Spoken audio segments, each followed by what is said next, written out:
Bonjour tout le monde, j'espère que vous êtes bien car moi je vais bien. Aujourd'hui, ce que j'ai envie de vous parler, c'est du TDAH et des choses que j'entends dire que je suis plus capable d'entendre les gens me dire. Et puis, je vais essayer de vous aider dans le fond à éclaircir la patente pour que tout le monde puisse comprendre vraiment c'est quoi pour que enfin j'arrête de me faire dire toutes sortes de choses qui sont pas tout à fait vraies. Tout d'abord, je vais essayer de démêler le TDAH. D'abord, il y a le TDA, le TDAH. Le TDA, c'est dans le fond, c'est ceux qui sont dans la lune. Ils sont assez calmes. C'est pas l'enfant qui va déranger. Non, il est parti dans sa tête. Tu sais, il bouge pas de plus qu'il faut. Puis il est dans sa tête. Il est dans la lune. Comme on dit. Cet enfant-là, il n'a pas nécessairement besoin de médication. Parfois, oui, mais des fois seulement pendant les examens à l'école ou durant de septembre à juin pour l'école seulement. Mais pendant les fins de semaine, il n'y en a pas besoin. Tout est un cas par cas.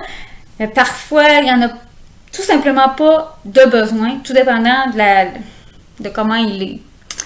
Le TDAH. Le TDAH, c'est l'enfant qui a donc bien juste besoin de bouger, puis qui a donc bien juste besoin d'avoir une bonne alimentation, puis pouf, magie, tout va aller bien. C'est l'enfant qui bouge beaucoup, là, le petit tannant qui bouge tout le temps, qui a plein d'énergie, puis qui est rendu 10 heures le soir, puis il est pas couchable. Ça, c'est un TDAH. Ouais, lui, sûrement qu'une bonne alimentation, puis ben du sport, ça va régler beaucoup de choses. Ça, j'en conviens. Par contre, le TDAH vient souvent avec un autre diagnostic qui est bien souvent c'est un trouble d'opposition, parfois aussi, et ou trouble du lien d'attachement ou un problème avec le lien d'attachement. Je vais vous nommer juste ceux-là parce que moi, c'est ça mon quotidien. J'ai un enfant avec un TDAH, avec un trouble d'opposition, puis un trouble du lien d'attachement. Et là, ça, c'est pas juste lui faire faire du sport. Premièrement, lui faire faire du sport, c'est tout un défi. Cette année, c'était la première année que le prof des dieux était capable de lui faire du sport. Fait que imaginez-moi, là, si je l'envoie en... Puis elle a 10 ans. Fait que si je l'envoie en parascolaire, pas sûr. Pas sûr que ça va fonctionner. Peut-être tout est dans la façon de l'approche, puis si le prof enseigne comme un enfant typique, ben il peut se faire ramasser, là, puis pas avoir l'attention de mon enfant, puis même, ça peut dégénérer. Fait que c'est pas évident d'envoyer mon enfant faire un sport, premièrement. J'ai essayé avec la natation, ça a bien été jusqu'à un certain temps, un certain point. Puis même à ça, il y a des fois, je me suis dit, mon Dieu Seigneur, vas-tu noyer tous les autres parce qu'ils sont trop dans leur bulle? Vas-tu... Qu'est-ce qui va y arriver si l'autre enfant est dans sa bulle, si les consignes du prof sont pas assez claires pour elle, si elle pense qu'elle ne sera pas capable d'y arriver à même qui est expliqué, parce que dans ces cas-là, c'est des cas où est-ce qu'elle panique, puis qu'elle devient anxieuse, puis que là, ça peut dégénérer. Fait que ça marchait un temps, puis après ça, ça marchait plus. J'ai essayé de faire du yoga avec moi et là, non. Là, le yoga, la détente, la relaxation chez mon enfant, puis sur bien des enfants dans cette situation-là, c'est anxiogène. Vous allez dire, ben voyons, ça se fait pas, le yoga, tout le monde est capable, ça dépend de la technique. Ouais, c'est ça dépend de la technique du prof, mais tout dépend des techniques. Sauf que, tu sais, avant de trouver le bon prof, tu sais, écoute, c'est pas évident. C'est pas évident de leur faire de la détente. C'est pas évident de les amener à ce qu'ils soient complètement détendus et qu'ils arrivent à faire quelque chose. Je vais parler aussi de la médication. C'est pas vrai qu'on drogue nos enfants. Moi, si elle n'a pas de médication, je le sais. Je le sais. On passe un mauvais quart d'heure. Elle est surexcitée. Là, maintenant, elle est juste surexcitée.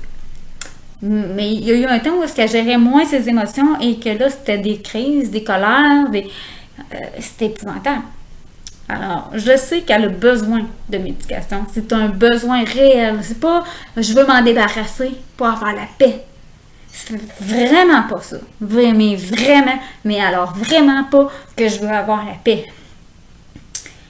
C'est insupportable. Si elle n'a pas de la médication, on peut avoir des gros mots, des insultes. Là. Puis quand je dis des insultes, là, ça peut être grave comme insulte. Là. Genre, excusez-moi, là, qui va sortir de ma bouche, là, mais genre grosse pute. Là. Vous avez entendu, je ne veux pas le dire trop fort. Écoute, c'est vraiment épouvantable ce qu'on peut entendre. Ça se travaille. Mais écoute, c'est pas une question, c'est vraiment pas la médication n'est vraiment pas une question du parent qui a besoin de se débarrasser de son enfant parce qu'il est trop actif. Non, ça l'aide à l'enfant à se ramener puis être capable de se contrôler, être capable d'avoir une vie sociale normale. Puis malgré ça, ils ont encore de la difficulté à gérer tout ça, toutes ces émotions-là. Je me fais dire souvent aussi que les parents avec les enfants avec un TDAH, dans le fond, pour eux autres, c'est un trophée, qu'on est donc bien fiers de ça, puis qu'on veut donc bien en parler à tout le monde. Mais quand on croise un autre parent, puis que son enfant qui est TDAH, on le sait que on le sait ce qu'il vit à la maison, puis on le sait qu'enfin, il y a quelqu'un qui vit les mêmes choses que nous à la maison. Ça fait du bien des fois de se réconforter puis de se dire « Ah, regarde, chez eux, elle fait ça comme ça, puis ça fonctionne, je vais l'essayer chez nous. » Fait que oui, ça fait du bien de s'en parler. Puis oui, souvent j'ai le besoin d'évacuer tout ça, là, tout ce que je vis, puis tout ce que j'endure. Parce que oui, je m'endure plein de choses. Oui, c'est difficile. Puis je l'aide de mon mieux tout le temps. J'ai tout le temps plein d'intervenants qui viennent chez moi pour m'aider, pour me donner plein de trucs, plein de conseils. J'ai plein de suivis puis qui fonctionnent. Il y en a qui fonctionnent pendant un temps, d'autres que ça dure, que depuis ça fait déjà plusieurs années que les trucs, les conseils fonctionnent. Mais c'est important. Il a fallu que j'aille en chercher de l'aide. C'est pas parce que je suis pas une bonne mère ou pas parce que j'ai pas le tour avec les enfants. C'est juste une question que ces enfants-là, ils ont des besoins. C'est pas pour rien, on dit qu'ils ont des besoins particuliers. Il faut que j'aille m'outiller pour ça.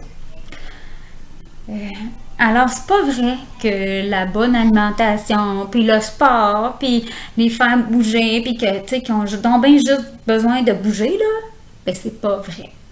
Puis c'est pas vrai que c'est juste qu'on les drogue avec nos médications, puis que c'est donc bien pas vrai qu'ils ont juste besoin d'avoir une bonne alimentation. Oui, ça peut aider, la bonne alimentation. Oui, pour l'enfant qui a seulement le TDAH, les faire bouger, ça peut fonctionner, mais ça ne va pas jamais régler tout.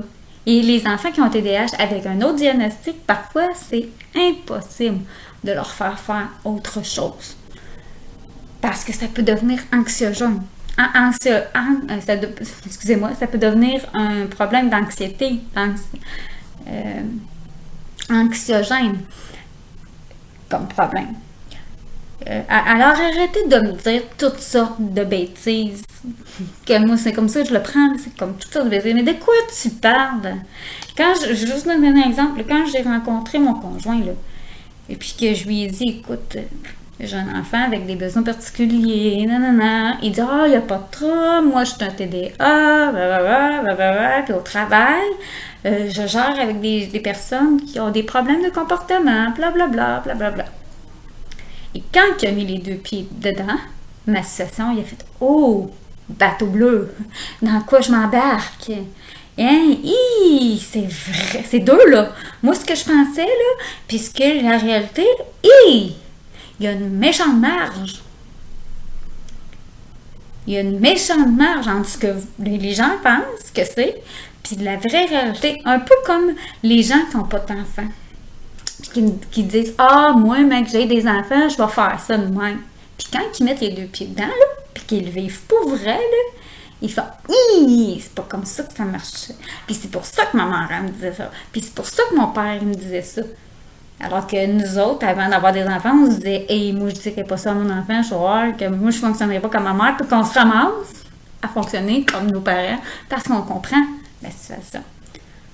Un peu peu importe les situations, quand tu ne vis pas la situation, ben ne jugez pas.